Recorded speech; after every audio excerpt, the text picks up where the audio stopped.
before we talk about Zeus, I want to talk about your background and how you got started. I know that you're in your 30s, but you've been in this business for a while. I think I read that your parents either owned a station or a network or something like that. Can you talk about that and kind of talk about how you got started in this business? Yeah, absolutely, absolutely. So I grew up in the business. My parents owned a bunch of local TV stations across the country, and so I grew up, just learning all the ins and outs about television, and so I was very fortunate and blessed to have that opportunity.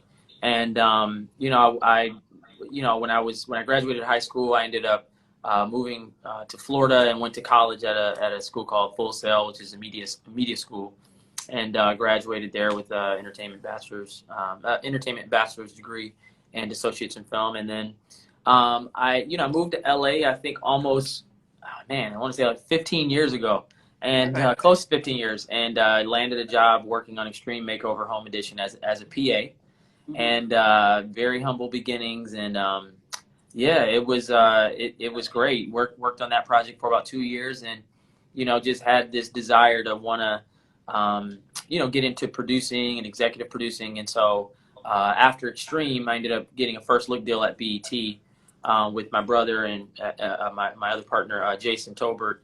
And we were there, executive producing shows for the network for a few years. And so the Monique Show, the Family Cruise, Vindicated was one of our big shows over there, and several pilots and other series that we worked on. And it was great. It was a great experience. And then after that, experience, we ended up kind of just going a different route. And I wanted to sell projects to different networks, and start a full service production company. Right. And so, I recognized that there weren't a lot of African-American full service production companies. And so I wanted to, have some type of footing there and really launch my own production company. And I saw that there were a lot of,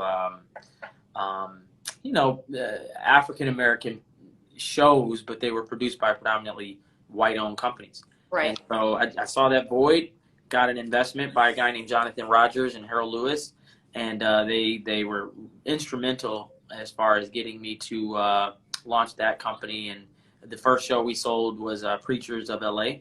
Okay, hold on. Take it before you talk about Preachers. Sorry.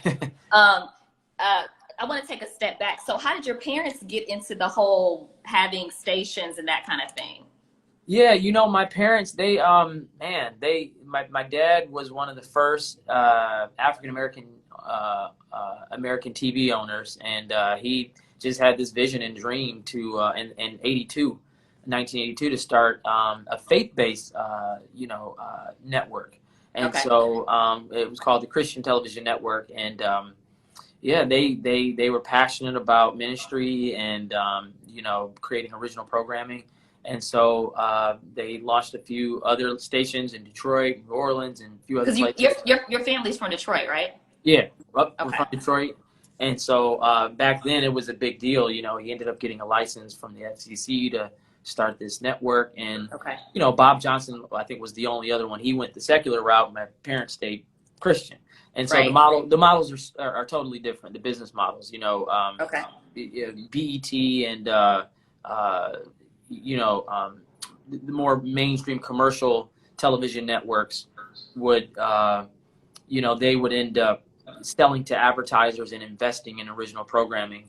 And then when you had Christian networks like TBN and my dad's station, CT, they were more about getting certain folks to pay for space and airtime on the network. So instead of selling to advertisers and getting some type of revenue from the cable and satellite providers, if we were able to get carriage on these systems, then we would sell space and time, blocks of time, to pastors and ministers or whoever was interested in,